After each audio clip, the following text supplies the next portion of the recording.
Сәлеметсіздер ме оқушылар? Бүгінгі біздің тақырыбымыз Мұхтар Әуезовтің көксерек әңгімесі. Бүгінгі сабақта сіздердің барлықтарыңызға сәттілік тілеймін.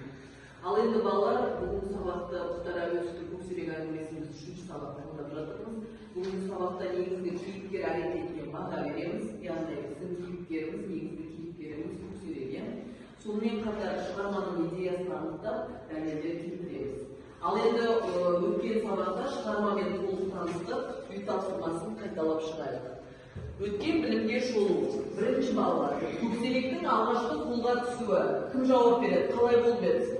Кәнеки. Келе ғой, және. Көксеректің алғашқы қолға түсуі қай кезде болды?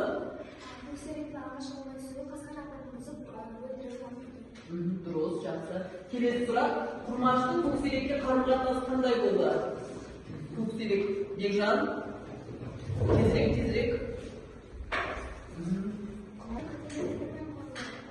Яғни көксеректің өзгеру адамдардың тәрбиелеуге. Жақсы. Келесі сұрақ. Көксеректің ауылдан қашуы. Көксеректің ауылдан қашуы. Әлия. Көксеректің ауылдан қашуы еркіндікте ұмтылысы. Жақсы. Келесі сұрақ. Көксеректің орманға оралуы. Айда. Көксеректің орманға оралуы табиғат заңына қайта бейімделуі. Келесі, адамдар мен қасқыр арасындағы негізгі қақтығыс. Амиржан.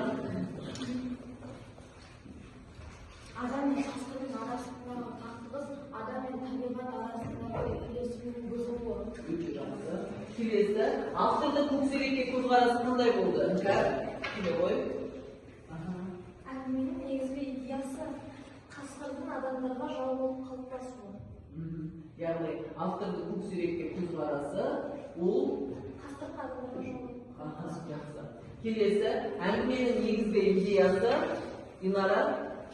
Келе ғой. Қасқырды жамандықтан гөрі тағдырды құрбаны ретінде көрсетеді. Келесі, шығарманың соңы Бекнұр. Келе ғой.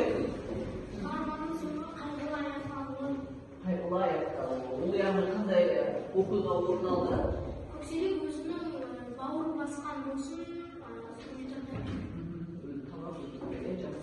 Ал енді балалар, барлықтарыңызға рахмет, үй жұмысын қайталап өттік. Енді біздің сабағымыз әдеттегі сабақ емес, сот процесі ретінде өтетінін сіздерге мәлімдегім тұр. Өйткені бізге көксеректің хаты түсіпті. Көксерек бірнеше жыл